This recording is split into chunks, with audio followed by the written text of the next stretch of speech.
government remains mindful of the need to safeguard the public interest, particularly in the area of pharmaceuticals, where the prices of essential medicines are already being regulated to ensure that patients have continued access to affordable and life-saving treatments. I'm informed that the Ministry of Commerce and Consumer Protection already regulates the prices of several essential pharmaceutical products through a regressive markup mechanism to ensure that medicines remain affordable.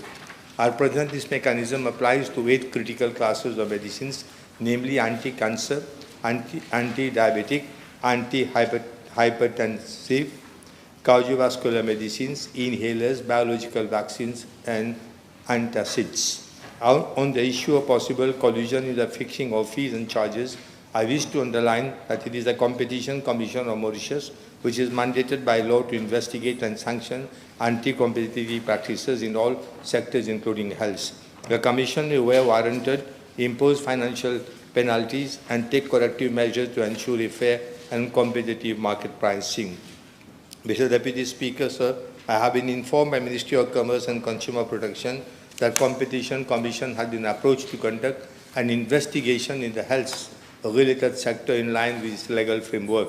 At the level of my ministry, our main focus is to upgrade and strengthen services in the public health sector so that citizens may continue to access high-quality health care free of charge, and recourse to private treatment is not done out of necessity but as a matter of choice. On that score, I am pleased to announce that several foreign private hospitals have expressed their intention to establish operations in Mauritius. The presence of multiple hospitals competing in the sector is expected to foster healthy competition, which would eventually contribute to more competitive pricing for health services and treatment.